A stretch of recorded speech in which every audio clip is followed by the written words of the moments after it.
Да, вот у женщин особенно, они не приходят тут.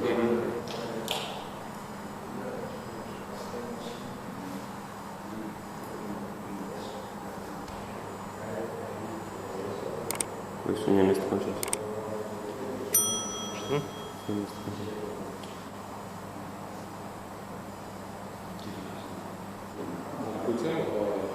В принципе, что-нибудь нужно? Ну, особенность, все условия предусмотрены для всех. Вот, и тахарат намаз, и намаз, вот, считает все одинаково, все прекрасно. Вот, и даже на стены посмотришь, и на коврики, вот они, рисунки, все вот хорошо придумано.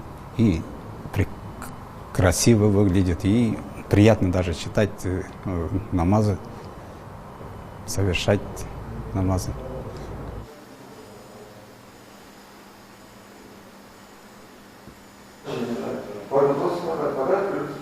Уважаемый, который смотрите, слово говорит, не бегает на свою этаж. Мама смотрит,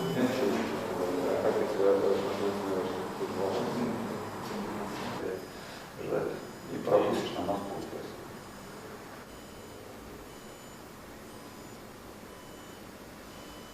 Ладно, так. Тарелки мы расставили пока, потому что у нас испытание.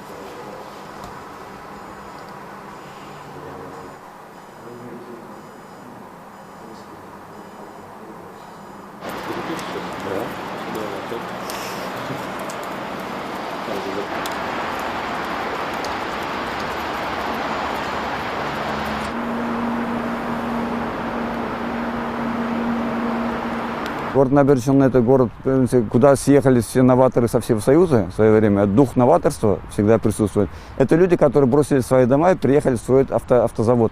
То есть это люди по своей сути уже стремятся к новому. И город у нас современный, поэтому на придорожную мечеть, для придорожной мечети требования были какие, чтобы она была уже современной и отвечала духу города. Дух города – это стремление к будущему, современность. Поэтому молодой архитектор Алмаз Муглиев, сам практикующий мусульманин, предложил на этом месте, около дороги М7, около трассы М7, вот такую мечеть в стиле хай-тек. И, как говорят у нас, в жизни говорят, в простом светском обществе говорят, сошлось все воедино, а в религии говорят, Всевышний открыл дорогу.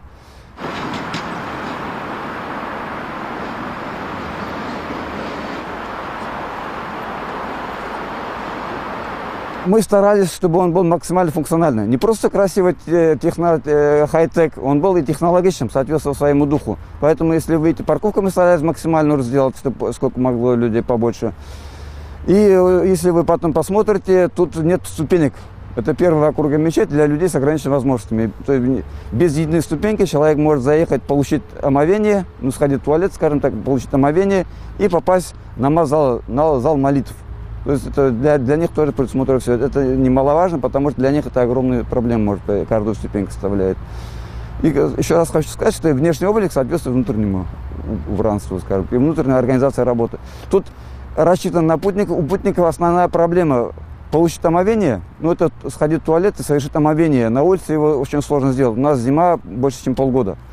А предписано 5 раз в день совершать молитву. И для путника основная проблема, где бы остановиться, получить омовение и в теплых условиях, каких-то приемлемых условиях совершить свою молитву пятикратную. Потому что молитва не ждет, это время не переносится.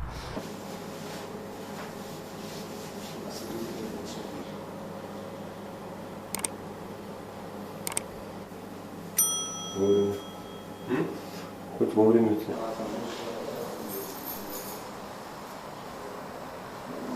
Все новости дня, выпуски программы «Новости Татарстана», программы и фильмы на сайте tnv.ru и на YouTube-канале ТНВ.